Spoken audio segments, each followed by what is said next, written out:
Hey everyone, and welcome to this episode with the Market Maven podcast and Kathy Rodriguez. Kathy is one of my favorite people. We met through Bloss, and I just was immediately magnetized with her, and she's a wonderful human being. I'm going to let her do her introduction so that she covers all of the things that she does, but essentially she's my fun, sassy, grounded, authentic human friend that I just am so glad that we finally made this work after I think a year of trying to schedule it. This happens, Yes. right? So go ahead and Okay. take it away. All right. So, Kathy Rodriguez, Coaching with Kathy. I am a 61-year-old life coach that has evolved so many times in her life. I've been the corporate woman, I've been the stay-at-home mom, I've been the empty nester, well, still empty nester, well, because my kids are 30 and out of the house, and reinvented myself over and over throughout my lifetime. It's such a joy to sit down with someone that I have so much love and respect for. So, Welcome. thanks. So, like I said in the intro, I love how authentically and just showing up, you show up as yourself so fully, honest, a little spicy. Yeah. As do I. Has that always been easy for you, or did it take work? A lot of work. Like, it's a lot of work, a lot of learning, it's a lot of unlearning. And I was never, I tell people this all the time, and they never believe me now, that I was shy, extremely shy. So I grew up partially deaf. So I thought when I was little, I thought kids were talking about me, which really affected my self esteem. And then, the whole total, everybody doesn't have mom problems or, the teenage things, right? Growing up, not wealthy in a very wealthy area with a lot of judgment and a lot of judgment put on me. And so I was quiet, shy, no self-esteem, and then I met my best friend. So at 16, and that's where the learning to love me for me started with her. And I share that with everybody. She's been my best friend since 16, and she taught me to love me. That's awesome. I assume you're still connected? Yes. Okay, Yes. good. I was like, We this had could go a some whole different way. times. Yeah, well, we have had times, right, where we separated. She didn't go off to college. I went to college.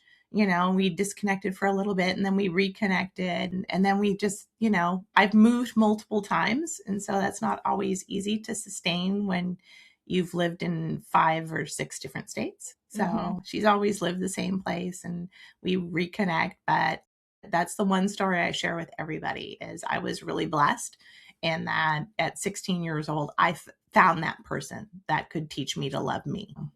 Did she end up going into that kind of work as well? Like what you do? No. Interesting. No, worked for a while as a dental hygienist in a dental office, stay-at-home mom for many years, and now she's a stay-at-home grandma, right? Because I am 61, so I don't have any grandkids other than for grandbabies. But no, so our lives are completely different. I celebrate her, she celebrates mine. I mean, that's the essence of real friends, right? They love you for you in all the phases that you've been. Absolutely. I don't think I actually have too many like super long-term friends. I have some friends from high school, but like we didn't stay connected and we went very, very different ways. So I just really want to acknowledge how beautiful that is because I think it's much more rare than it used to be. Well, Facebook helps, right? Because you can connect that way. I have 2 other really good friends. Like I literally run the Disneyland 5K recently in September with a high school band friend. And Wow. yeah, we went to band, we were in band together in high school and we stayed connected. And so he and I met up, we ran the race together and it was fun to hang out at Disneyland after so many years with a childhood friend and you could exchange stories that maybe you didn't share back then. I love that. And especially since he was a guy and I was a girl, right? So different experiences in life. So yeah. Yeah, I had a close friend growing up that was was a guy, again, on the very wrong trajectory of how his life went. I feel bad, but at the same time, like, we're all our own people, right? Yeah, that's the whole idea, right? Is that we be ourselves and not somebody else. So yeah, Yeah, I took a lot of learning to get that as well, and unlearning. And I and think I'm it's really only happened since I turned 40, which I'm mm, 46. So yeah, yeah, I think I turned 40 and I hit that like don't give a you know what meter. It just like all I was like, it's all out the window. I'm so done with shrinking myself or trying to please other people or engaging in gossip and bad behavior that I don't respect or appreciate just to fit in, you know? well, and I think, I tell people also all the time, the benefit that I have at my age, right? At 61, I didn't grow up with the internet. I didn't grow up with Facebook and social media and everybody having to see and share everything that they're doing 24/7, 365, and showing all the highlight reels and not real life, right? I didn't grow up with that. So, in a way, once I had that connection back to myself and who I was with through my friend, right, teaching me to love me, I didn't have to worry about any of that. So I could even further connect to myself without that judgment or the worry of the judgment. It Yeah. wasn't that there weren't mean girls in high school, right? And cliques here and there, but it wasn't, you weren't seeing what everybody was doing all the time and judging yourself based on what they were sharing, not what they were doing. I think that's the distinction we as women, we as people don't make these days is we see everybody's highlight reel and then we judge our lives based on what they're doing. Yeah. And it's like, I get that from people, oh, you're so busy, you're so busy. I'm like, actually, I'm not. Yeah. I have balance. I have days where I do nothing. I don't put on makeup. I don't do my hair. I sit on the sofa, right? I schedule days like that because that's what I deserve. So, yeah. Absolutely. I love that because it is a highlight reel, and even as a friend who sees you on social media frequently, it's kind of like, oh, like I don't feel like I'm out there enough, but you never know if those photos were taken 6 months ago or, a different day. Maybe you just batch all your content. Who knows? But I think we have to, Sometimes. yeah, exactly. Same. I'm like, oh, that'll be a great picture for later. We don't have to like align with what we're seeing on the highlight reels. And I grew up in a very similar time where in Alaska, so we were like ten years behind. I didn't even get Facebook until like well after college. And I think MySpace came first and that started it, but we didn't have that. I didn't even have cell phone in high school because it wasn't invented yet, or at least Alaska didn't have them. Well, and I Facebook was around for a long time before I joined it. It was let's see, I could probably calculate it because my kids were 10 when I allowed them to have it, and I didn't have it yet. And so that means I was 40. Yeah. and and my brother had it and he kept saying, please go on Facebook, please set up an account, because we had similar friends from band in high school. And so he's like, they keep bugging me, what's Kathy up to, what's Kathy up to? And I want to just let them deal with you themselves, so please join. Can you And please so I join? eventually did. That's funny. Well, I mean, in high school band was a big part of my life. The rest of the people, it's funny because you get the calls from the yearbook, right? Come, we're having a reunion. I'm like, didn't give me the time of day when I was in high school. Why would I do it now? I kid you not, being honest, full transparency here, I have never gone to a high school reunion. Same. Oh my gosh, same. It's like, why? The Yeah. people that I want to connect with, I'm still connected with. The people I want to see and do things with, I still am. And the rest of them, Yeah. I don't need them. Yeah. So, It's funny, we have almost parallel lives because when you said, they reached out to you about the reunion, they did something similar, though they set it up through Facebook for my I don't know, it was 10 years or something like that.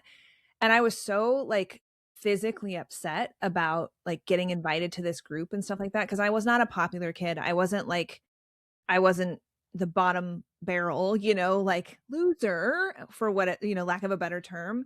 But I was also picked on by certain popular kids. And I remember going into that group, joining the group, and I did like the mic drop moment. I was like, I don't know why you invited me to this. You all were awful. And if it's just for me to come and like boast about where I'm at now, like that's not something I want to be part of. And like, man, did I go off on them. And I had so many people reach out and be like, I remember you. Like you were kind of quiet and shy, and I was nervous about talking to you. And I was like, don't try to make up for it now. Like, Yeah, no, you don't get to, you don't deserve to be part of my life now. So bye. I like that. Bye. Yeah. I went into the group, I did my mic drop post, and then I left the group. Okay, back on track from I know. high school trauma. You coach women in transition. So, what kind of transitions are you seeing most right now with kind of all of what we just talked about in mind? Well, obviously women adjusting to a new phase in life. So I do have several that I am coaching with that, well, there's a couple of empty nesters. There's some women going through relationship changes, divorce. I have a couple of those. And it's really those women that recognize there's something more. Maybe they've seen me on Instagram, maybe they know me in real life, done things with me, and they recognize, okay, I want what somebody else has, or not what somebody else. That looks really cool. Mhm. How do I do that? How do I change my life? How do I add joy? Because life can suck the joy out of us. Yeah. And they don't know how to get back to who they were before, who they want to be. They're really just stuck and they have no idea how to move forward. Yeah, we're not really taught that, are we? Especially in with all of the technology that we do have. I'm sure there's lots of coaches and, that kind of stuff, but there's so much clickbait too that wants you to sign up for this program and guarantees this like success rate and stuff, where I think it's much easier to work with somebody like yourself who has gone through her own transitions and like understands that and is authentic versus just trying to create a money funnel to like coach women into transitions. Well, and I tell this to everybody, right? I have clarity calls, which is the first call. It's an hour with me. It's free. And the reason is I can't work with everybody and everybody can't work with me. Mm-hmm. And I'd rather know that ahead of time and not have somebody waste my time, their time, right? Or maybe what they need work on isn't something that's a specialty for me, Mm-hmm. right? Maybe that's not my gift. And I'm okay with sharing somebody else's information with other coaches and facilitators that I know, because I want what's best for that person, not necessarily the bottom line. And that my own business life coach at a time gave me a lot of grief for that. I said, bye-bye. You said bye. Bye. Because and so I tell them, I'm not your mother, I'm not your best friend, I am not any of the people that have expectations on you that maybe you don't want anymore. Right. I'm going to be your biggest cheerleader, but I'm going to push you. I'm going to ask you the hard questions. I'm not here to make you feel good. I'm here to help you grow. Yeah. Yeah. I love that. So hard perception points, hard questions, uncomfortableness, that happens, Yeah. right? And that may or may not be why somebody does choose or not choose to work with you, right? They might be looking for something a little bit different style, and there's plenty of that. Yeah. I'm going to ask, be honest. I mean, I think that is one of those things that I've done workshops, and I've inevitably at the end of the workshop, someone will go ask me, are you always this honest? I'm like, well, yeah, because I share honest, intimate stories, Mm-hmm. right? About my own life and the things that I've gone through. And they're like, you just shared something raw and real to a group of women, most of which you don't know. Mm-hmm. Yeah, Right. because then we identify with each other. We Yeah. don't look at our life, okay, well, if she looks like she's got this great life because I see the highlight reels. But when you have an honest conversation, when you get real and deep with someone, it gives them permission to do the same. Yeah. I agree wholeheartedly.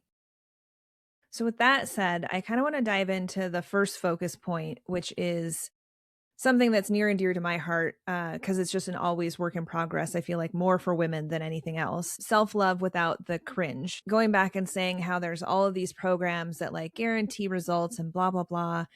It's like clickbait, you know?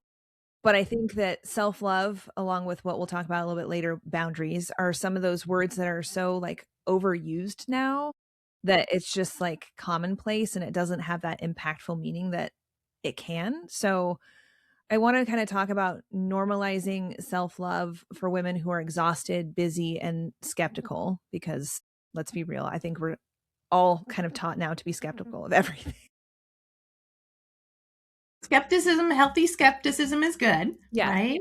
But Right? when you talk about self-love, what do you actually mean? Because for a lot of women, like I said, it feels fluffy or unrealistic or just this like unachievable thing that's out on the horizon that you'll never actually get to because it's just an always work in progress.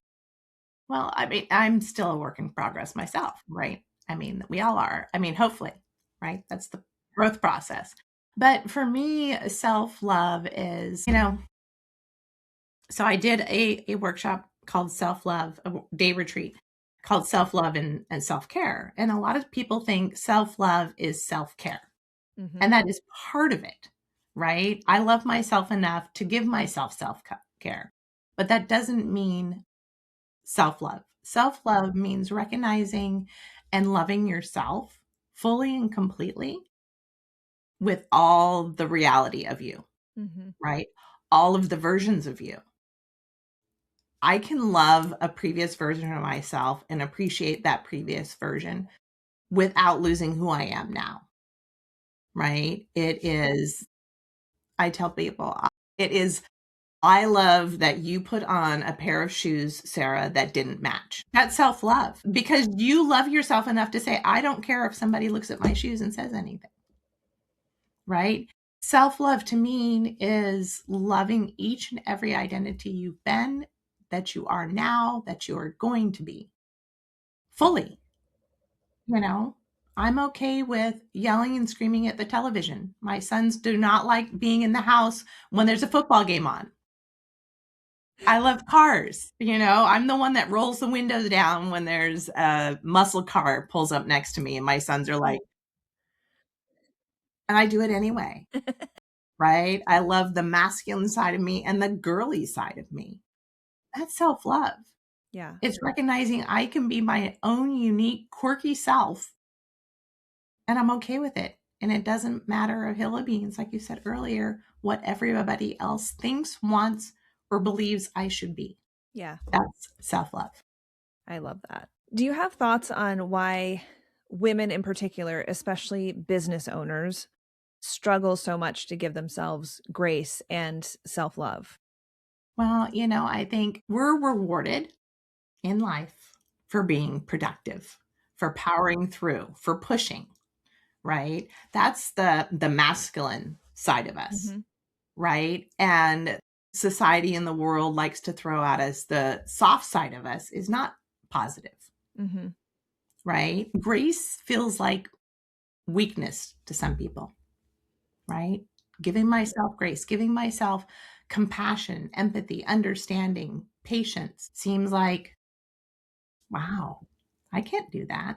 I mean, we're willing to give it to somebody else, but we're not willing to give it to ourselves. And we need to give it to ourselves more than anybody else because we can be more empathetic, compassionate, understanding, and give others grace if we learn to give it to ourselves, right? That's such a great point. And I know it goes back to the cliched statement like you can't pour from an empty cup, but it love the phrasing of you can't do it as well for other people if you're not doing it for yourself. Well, if you don't recognize it, Yeah. right? If you're not giving it to you, right? It's the perfectionist in us, right? That are taught to be, we have to be perfect because when we're perfect, we get love, respect, all of those things that we think if we're perfect, we're going to get them. And we don't. Mm-hmm. I mean, let's be truthful. Let's be honest here. That's what you're here for, Yeah. right? Yeah. It's none of us are perfect. Absolutely. None of us. And once we Spoiler admit alert. that, Spoiler alert.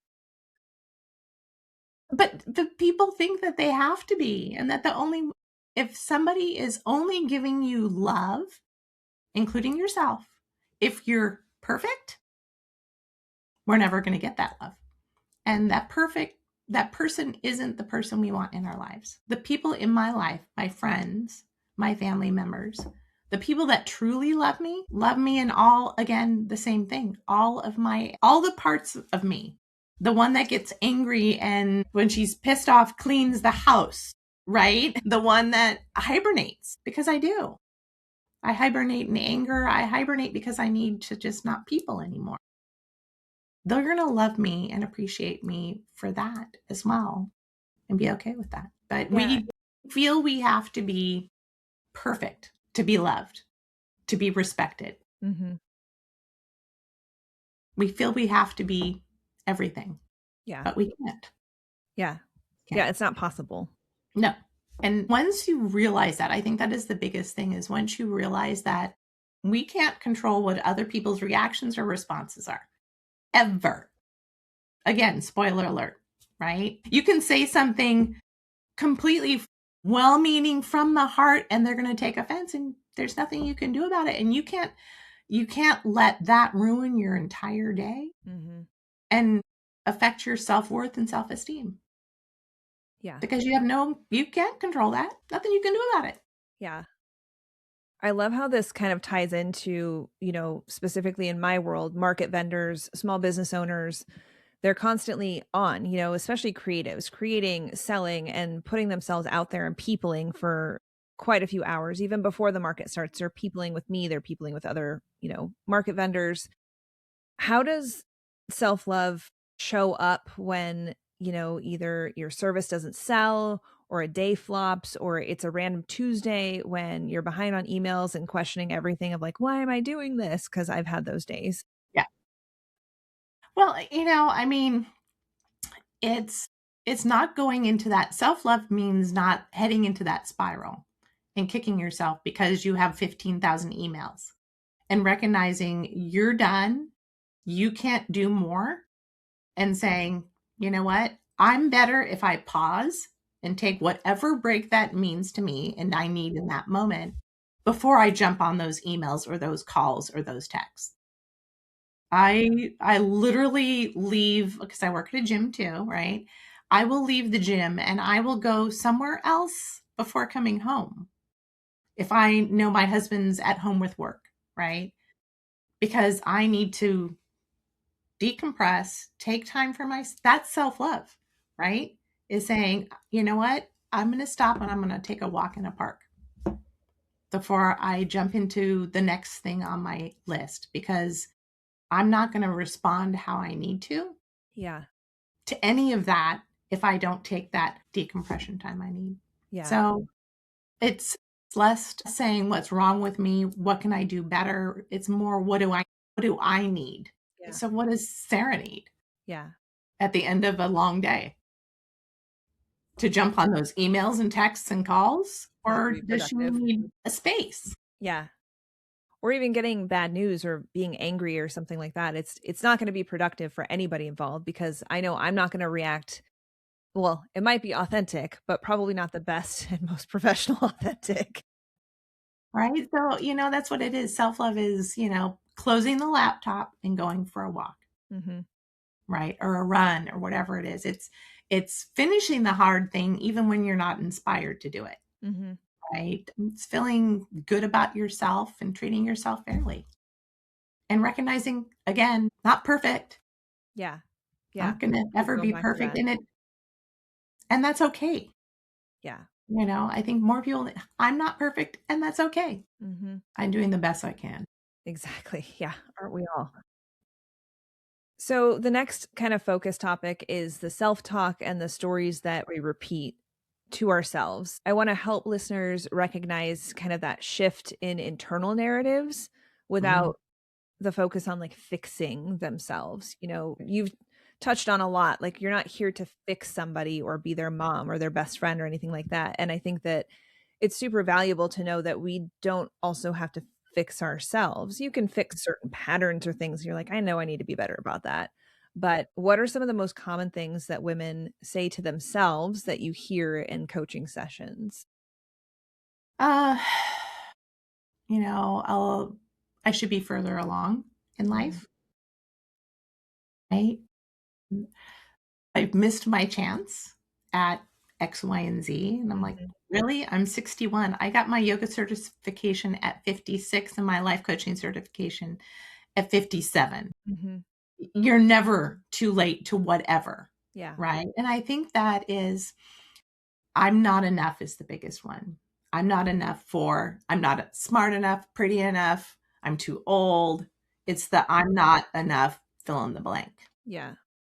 That's the biggest one. And especially when they're going through a relationship change, right? And maybe it wasn't started by them, Mhm. then it's the question of what could I have done different? What's wrong with me? Yeah. Maybe what's nothing's wrong with you. What's wrong with him, Yeah. Yeah. right?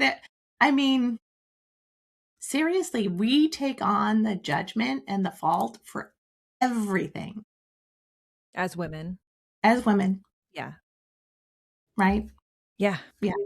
No, this is your permission slip to not To take that not take on. it. Let it go. How do you think it shows up negative self-talk differently for women as they get older or go through those big transitions, where it's I'm not enough? Do you see any shift as women hit their 40s, 50s, 60s and beyond? It gets quieter, Mhm. but it gets heavier. Like acceptance almost, and just this is the way it is and I'm not going to Yeah. change it, Yeah. Yeah. It's less dramatic, but more resigned. which is scary because then it's internalized, right? And we know from I don't even know how many countless studies that internalizing those types of things can lead to disease and, mental health breakdowns and all of that kind of stuff. So it's super unhealthy and toxic. Yeah. But it is, it's working through those old stories about worth, relevance, belonging. It's, that work in the middle of life, Mm-hmm. right? Where you sit down and start realizing what you want differently too. Mm-hmm. And maybe you don't voice it, right? Maybe there's some change that you want to make and you don't know how to make that change, but you're also afraid of making that change. Yeah. And then those doubts creep in. And that's the negative self-talk, Right. right? Is that, well, you aren't enough. You're too old. You're this, you're that. Mm-hmm. We tell it to ourselves more than most other people will tell it to us. If you ask your best friend, hey, I think I want to do this, what are they going to tell you? Go for it. Yeah. Yeah. Well, and if they don't, Yeah. get another best friend. I had a woman. I had a woman tell her, and I met her at random. And she said, well, my best friend, she wanted to lose weight. And, she noticed what I was wearing and I had stopped. It was a coffee shop. And she said, it looks like you work out. I'm like, yeah, I do. I work at a gym, yoga teacher, da da da. And she said, my best friend, she told me I needed to lose weight before I went to the gym. Mm. And then it was hilarious. Guy behind the counter is like listening, right? And I said, oh, hell no, girl, get a new girlfriend. It's not your best friend if they're telling you that. Yeah. And he goes, yes, girl, shout it out. And I'm like, okay, right? We will tell things to our best friends will tell us the truth sometimes, right? Where we don't tell it to ourselves, Absolutely. right? Treat yourself like your own best friend would. Would you say this? This is when you get curious, you get not corrective, right? And instead of arguing with the thought, you just ask, would I say this to someone I love? Mm-hmm. If you're thinking that about yourself, would you say this to someone you love? Yeah. And if you wouldn't, then why would you say it to you? Yep. This is a great segue into letting go of the future version trap, which is exactly what you kind of were alluding to. So many of us are waiting to love ourselves until we hit a milestone, losing weight, more money, more chaos, better balance, career, all that kind of stuff, getting remarried, whatever that is. What does that look like in coaching, and what happens when we keep postponing our joy or our confidence for some future version of ourselves? Well, there's always going to be another goalpost that we move, Mm-hmm. right? That's that fear of reaching that goalpost, so we Yeah. keep moving it, Yeah. right? It's if we wait to love ourselves, to do those things, to be ourselves, to be our true person, then we're teaching ourselves that our worth is conditional. Mm. And really, love, rest, pride comes after achievement. That's what we're taught. Yeah. What we talked about earlier, right? We think that the trap is that we think that our future version is the only one that can feel those things. Right. And it's not. It's just another level, Mm-hmm. right? It's just I am going to we shrink ourselves, we delay our happiness, we don't connect because I'm not there yet, Mm-hmm. right? It's the I'm not going to show up, I'm not going to go to an event in the city because, well, what will they think of me? Mm-hmm. What if I don't have the right outfit? What if I'm not smart enough? Yeah. All of those things run through our head. So we think we have to reach those goalposts, and we're never going to. Yeah. And I think back to like the history of thinking that way and then doing it anyways because that's who I am. And thinking back to the actual experience, there's almost always a connection that is made at me, say an event, Mm-hmm. or there's maybe somebody else that dressed less formal than you at a formal event or something like that. Like chances are you're not going to be that person that you have these fears around. And I hate to say this as like so harshly as it's going to come out, but it's kind of the excuses that keep you from thriving, right? And we are programmed into that like no, I can't, I can't, I can't. But if you just show up, chances are, like use a Bloss example, Jessica always has a dress code and some of the things that's just it's not me. It's not me at all. However, I have learned that it's fun to go outside of that boundary of what I've put myself in and try something different and new. And it's led to like doing my hair differently, dyeing it pink that one time just for the heck of it, because it was pink and that's all I had was my hair to dye and some pink pants, but that I ordered. But I always end up coming out of those situations better, thankful that I did stretch my comfort zone, and a lot of people see you, they see me, they see how I present on this podcast and in my stories and stuff like that. Like, oh, she's got it all together. No, that's why I try to do my outfits and be like, I wore this 3 days ago. I did not wash it. I don't have the energy to figure something else out today or whatever. That's okay because it's fine. And I think that is, like you nailed it on the head, right? It's stepping outside that comfort zone. It's recognizing that you don't have to be perfect. It's taking that chance and understanding, yeah, it's scary. But guess Mhm. what? It's scary for all of us. Yeah. I'm going to an event on Saturday. I think I know 2 people, Hmm. and it's going to be a room full of people. Okay. Well, it's changing the mindset of what will they think of me? And it's like, oh, well, they're lucky to meet me. Yeah. Yeah. I love that reframe. It's like, yeah, they get actually driving into the city and meeting people, they get to meet me. Hmm. That's the privilege. Yep. Not that I get to meet them, they get to meet me. Yeah, and I do want to relate this back to like small businesses. That's perfect Yes. for a networking event. I see so many of my vendors just like in their tent, and I try to facilitate like a buddy system, like, oh, I'm going to put this person next to this person because I know their personalities are probably going to mesh pretty well. Do you have some advice to people that feel like stuck in the waiting phase or stuck in their like own world? Because I feel like what I see, at least at farmers markets, is vendors thrive when they are openly talking to the vendor next to them, obviously within reason of like paying attention to your customers, but like they feel more comfortable because they've got that friend that they know or something like that. Do you have some advice for people to embrace who they are right now or just embrace what they're doing? It is special, and messy and evolving, and that's all okay. Well, I think it is growing up shy. I had to learn how to talk to people, Mhm. right? Same. And when you practice, everything takes practice. It takes practice for all of it. How do you get confidence? Well, you practice, right? You practice, practice, practice. And so it was having conversations with people I knew and then having them invite somebody new and talking to them. And, it's my human design. You know me, I get like human design.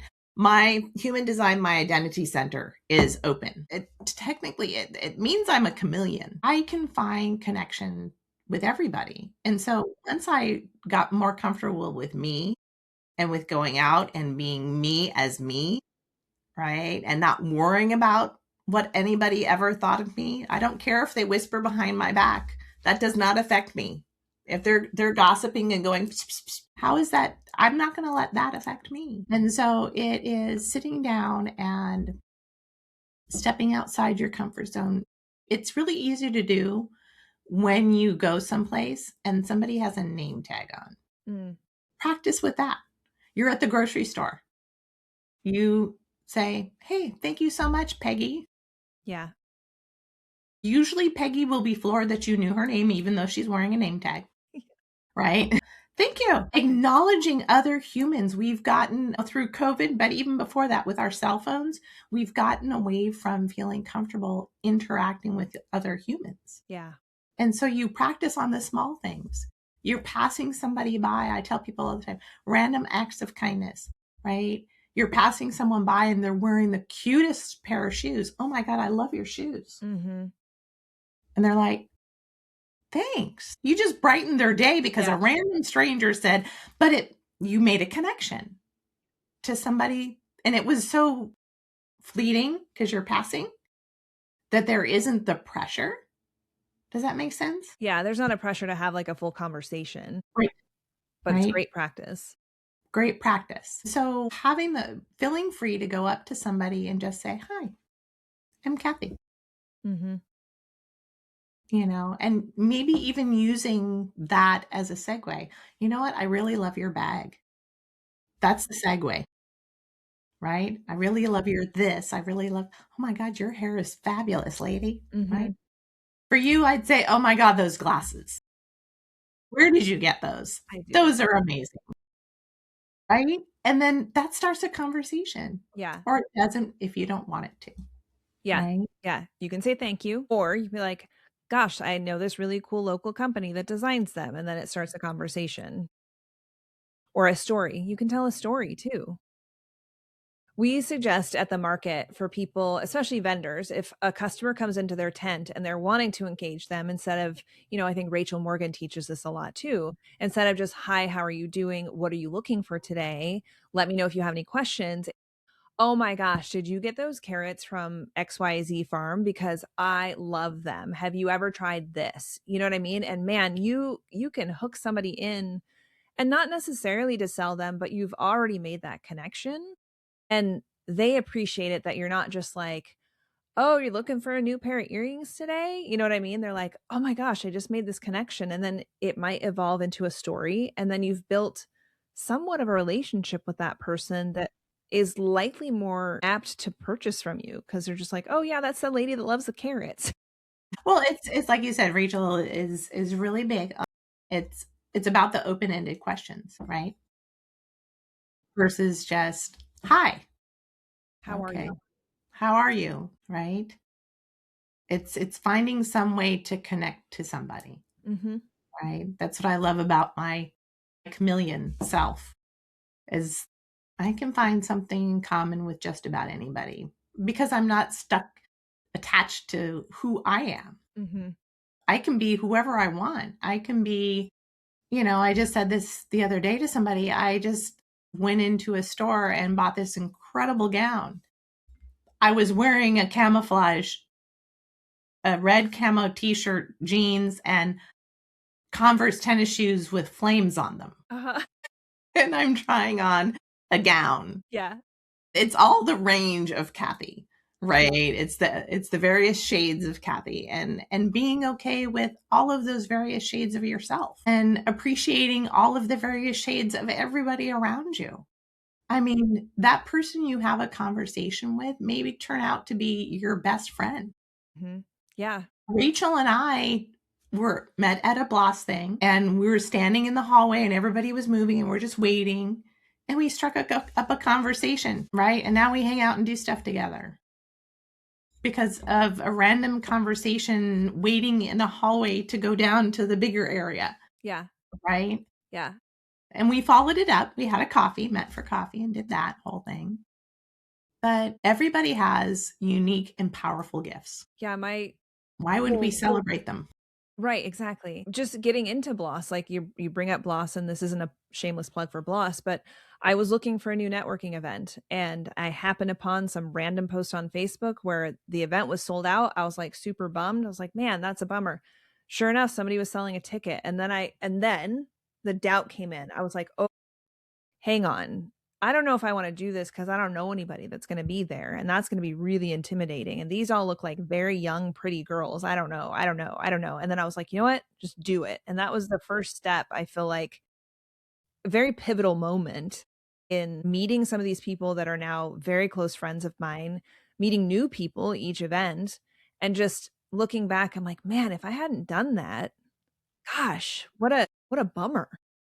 Well, and that is, I mean, that's my own Bloss story, right? Somebody else had said, oh, you should join Bloss. And of course, the next thing that Bloss had was the gala. Mhm. So I show up at the first Bloss event. That's a gala Yeah. to meet everyone. That's where you won Bloss Boss, right? And that was like my very first experience. And people are like, you went to this group at a gala and you didn't know anybody? No. Yeah. A Yeah, I fancy did it. event. Yeah. Went anyway. And I think that is, I have this thing I'm percolating on and I use it a lot from time to time. It's called my why not theory, that we should ask, why not? Why not you? Why not now? Why Mhm. not? But not why you, why not you? Right? And you want to do this? Well, why not? Mhm. Want to do that? Why not? You want to wear, a costume and run a marathon? Yeah. Go for it. Yeah. Right? Why let, and I'm going to get real, right? I lost my dad 20 years ago to cancer. Mhm.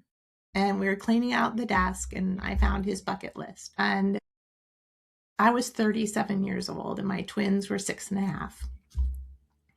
And that changed me Mhm. in many ways. Good, right? It was hard. It was really hard. He was my rock. He was my supporter. He was all those things. But I learned that you don't have a known timeline. Why not do those things? Why let somebody else's opinion, why let whatever excuse it is that you're using to not do something or be someone or try this or do that, why let life pass you by Mhm. waiting for, like you said earlier, right? Yeah.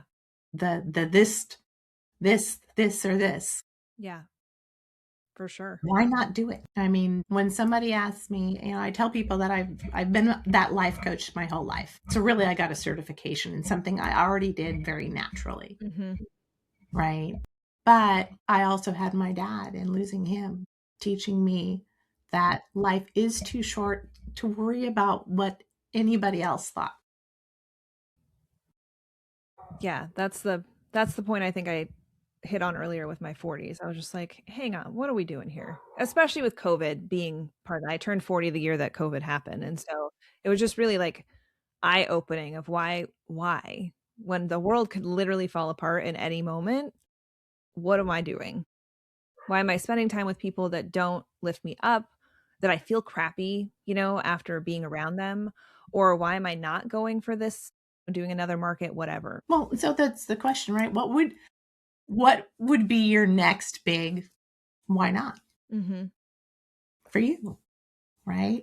I mean, what is that one thing that you've been wanting to do that you haven't done yet? I'm working on it. I can't say yet, but I'm working on it. But that's, I mean, when we delay all of the things we delay because of all of the excuses, all of the shoulds, Yeah. musts, the shoulds kick us in the butt all the time, Yeah. They sure do. and why should we? Why shouldn't we do this? Why shouldn't we do that? Right? Let's change it until I have to do all this should. I should do this. I should do this. I should do this. I Well, love but it. do you have to? Shouldn't you do this instead? Yeah, yeah. Shouldn't you do that? But what about this? This. I mean, finding joy, you know this, I am typically a very positive individual, right?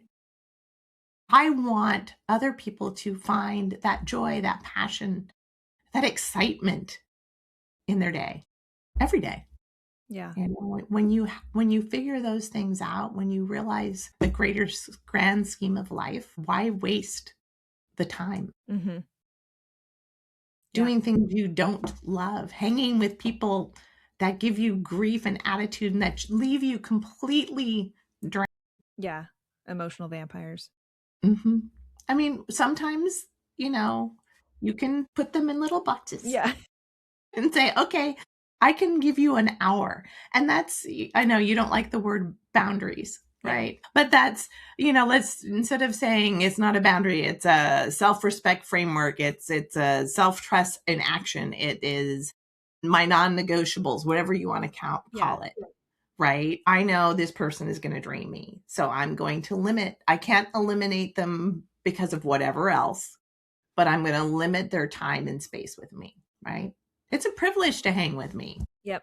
Yep. Why am I giving that privilege away to people that don't deserve it? Mhm. Well, Yeah. you've perfectly segued us into the next section and focus point, which is balance without the pressure. And my note actually says, AKA not boundaries. I don't like that word. Reframing it as alignment, permission, and self trust, like you just kind of touched on. I cringe at the word boundaries, but you know, you've already kind of reframed that and how it can be kinder. Like, my time is valuable and it is a privilege to spend that with me. How can women check in with themselves, or men? I know that I've got some men listeners too. How can they check in with themselves without creating another rule or expectation or just throwing that word that I hate so much, boundaries, like, nope, it's not my boundaries. Like, I'm not having lunch with you. How can we do this in kind of a kind way, but also that balanced way for ourselves that's in alignment with like our own guardrails and permissions?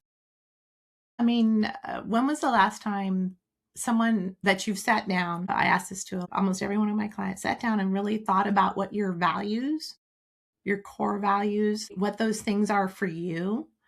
When was the last time you sat down and really thought about what those were? Because they change over time, because we change over time. So sitting down and taking that big list of 150 and breaking it down into those 5 core things that are really important to you, Mhm. right? And then looking at all the people that you hang with. It's a really good book. It's called Who's in My Room, or Who's in Your Room. And you look at all of the people that are in that room with you, and do they fit? Mhm. Right? Are they there because they were that, like you said, the childhood friend, the high school friend, the mom, like for me, the mom friend that was a mom friend because your kids went to school together, but they're not really who you want to hang out with, but you still do because you feel guilty for letting them go. Right? And so it's asking softer questions about yourself. Do I need this today? Do I need this? Mhm. Do I have to do this? Not should I do this? Do I need to spend this time and this energy? Right? Time is one thing, time is valuable, but your energy is valuable too. Mhm. And if they are, like you said, a vampire suck, they suck the energy and the feelings and the emotions, everything out of you, it's time to throttle back with that person. Yeah. That job, sometimes that's a job, right? It's just not worth your time and energy because it bleeds when you give those people that time and energy, it bleeds that time and energy you have for other things, the things that bring you joy. So you stop doing the things that you bring you joy because, well, expectations and things like that. So just it's being aware of what you truly want and really asking pausing and asking yourself that question. I have a whole thing, it's free on my website. It's, the word no is your superpower. Mhm. And most people think they have to say no with a qualifier, right? They think they have to say yes to everything. Mhm. right? Versus they don't think they can say, you know what, let me think about that. And so I have a whole list of things that I tell people, this is how you can say no without, saying no. Yeah. And, but why should we even have to worry about that? We should be able to say, not right now. I can't, without an explanation. And if the person expects an explanation, then again, you need to relook at that person in your life. Yeah. We just did, I just attended your vision board class. That was a lot different than other vision board classes that I've done. And, I don't really do the word, but like the thing that kept going through my head when you were leading us through kind of the visualization was the calm no. It doesn't have to be a bitchy no. It doesn't have to be just like no. But I've had a lot of volatile situations in the last couple of years, and they've caused a lot of stress, anxiety, all that kind of stuff. And I know I hate the word boundaries, so I tend to use the word like guardrails or like just not comfortable. And I have some situations with people that I have had to work with that never turned out very well. And so like yesterday an email came through, was like, can we talk on the phone? And I was like, no, everything that we need to say can be in writing because I know how to protect myself Yes. and the organization that I work for. Mm-hmm. And it's just a no. And then I got a call from their other person that was like, well, can you just jump on the phone? Like they're going through a lot, blah, blah, blah. I said, I'm also going through plenty. And I don't need to tell you the details of those types of things. I don't need to know the details of why this person is going through things, but we can be adults and professional and we can go through email, which is what I've requested from the beginning. And it's already being broken. And I just like laid it out there, kind, not mean, but just like, no. And the Cheers. same thing with the Lake Stevens Farmers Market. There's so much that I'm going to miss, and it doesn't mean it's gone forever, but I had vendors reaching out being like, "Please, can you just keep going?" And I'm like, "No, I can't. I can't. Because you wouldn't do this to yourself. You wouldn't if you knew all the backstory, which a lot of them do know. I'm like, you can't keep asking me this to do this, but to subject myself to this." Well, it's not fair to you. Right. Right. And again, they're putting their expectations on you. Yeah. Not their job. That's Right. not your job to take them. Right. And I think that's the biggest thing, people throw things at us. We don't have to let it stick. Mm-hmm. Right. It's our choice to let things stick. Yeah. And so it's learning to let that like water off a duck's ass. Yeah. Right. Just slide off, let it go. And I know everybody says that, let it go, let it go. And it's just being aware of what it is, recognizing it, dealing with the emotions that come up for it, and then recognizing I can't control this. I can't do anything about this. And I'm not going to give it my time and energy anymore. This thing, this person, this job, whatever it is. Right? I am not a one word person either, Sarah. I tend to do things with threes. Mm-hmm. It's a number thing for me. So if I come up with a word, it tends to be 3. But I don't like boxes in my human design. Yeah. And I really don't like them in my life. I don't want to be stuck in a box that I put myself in. And if I have a word of the year, then I feel like, okay, well, I have to do that word of the year all the time for a whole year. Yeah. But what if 2 months from now, something happens in my life and that word doesn't fit anymore? Yep. I'm allowed to change it. Yeah. Right? I mean, we get so stuck on being those mantras and affirmations and, I love them to death, but if you're not taking any action toward it, I mean, that's what we did, right, at the workshop. Yeah. It's okay, great. You cut out a piece of paper and you stuck it on a piece of another paper. And whew, what are you going to do about it? Yeah, exactly. How are you going to make that happen? Right? And it's great. And it's the same thing with that one word. But the whole point is I want us all to be evolving all the time. Yeah. And growing all the time and recognizing these things about ourselves all the time. Yeah. Not just January. Not just January. Yep. Once again, perfect segue into the new year, new vision focus. We still are in January, though it feels like it's lasted like 17 years. That fresh start energy, which always comes around this time of year, but also just kind of creating that consistent vision board for yourself. You can add and take away. It's just paper and glue, or you can have a an electronic one. If somebody's doing that practice right now and setting their intentions for the year, do you have anything that you encourage them to include or leave off in those things? It sounds like maybe a word is for you, but, and how do we set the goals to support who we are now and being okay with that versus like trying to change ourselves? Well, I mean, that's the big thing, right? When we set a vision board so many times, and that's the way I tell people, leave off those things, leave off the shame or fixing or comparison. That should not be anywhere. I encouraged everybody at the workshop to not look at somebody else's board. This is your board.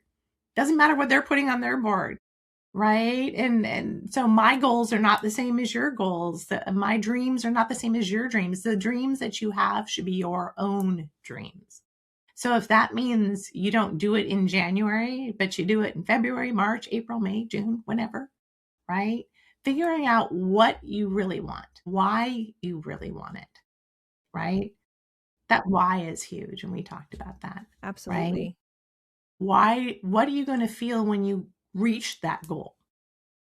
Right? But leaving off that, that I'm not worthy of reaching that goal. Leave off the comparison, the fixing, the shame. Those are my big ones. I love Right? it. I don't need to have big grandiose, right? If the one picture I put is a picture of the chair where I sit and read, and that's the only picture I put on my vision board, then that's the only picture I put on my vision board because that's something I want to be really intentional about. Mm-hmm. Right? And that's the whole point, right? Is a vision board should be intentional. And so that intention doesn't happen in 45 minutes, an hour and a half, right? You go home and you think, okay, well, I put that on there, but I don't really want to do that. Yeah. So you take that picture, like you said, it's just glue and scissors. Take that picture off, put a different one on. Yeah. Evolve and grow your vision as you evolve and grow. Mm-hmm. And don't worry about what everybody else is doing, right? Your rhythms, your values, your season of life. It's going to look different from mine. Yeah. And that's good. Well, that brings us kind of full circle to what we started with. I so appreciate your time and your knowledge and your just expertise. And my dogs are barking in the background. There must be somebody on our street. If listeners take away one thing from today's conversation, what do you hope that it is? Mm-hmm. Well, you don't have to become someone else to live a life you love, right? We can start right here, right now, with one step, right? And then build on that. I want them to recognize that they are beautiful. I mean, yes, I know most of the people are women, right? You said men too, but beautiful, vibrant, unique, phenomenal women. Every one of us should feel like that. I want them to love them as that unique, quirky self, right? That science nerd who is an Anglophile and loves cars and football and will dress to the nines and then, wear jeans and leggings and everything in between, right? Show up, wow, and show up, huh? So yeah, that's what I want them to recognize, that they are worthy of love, no matter what life has thrown them. And oftentimes, because of what life has thrown them, they are stronger than they actually recognize.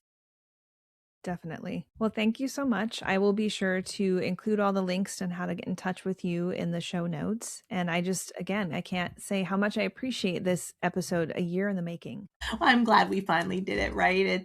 It's things happen when they're supposed to happen. I agree. Well, I never kick myself when, it's like, oh, it'll happen when it's supposed to happen. Yeah. Right?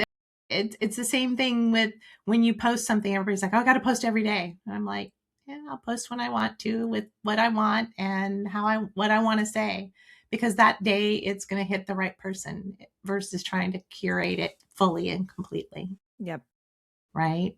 I want the person that they meet in person is the same person that they see. That's me. Yeah. No bait and switch here. No, too bad, so sad. Well, I appreciate you. Thank you again.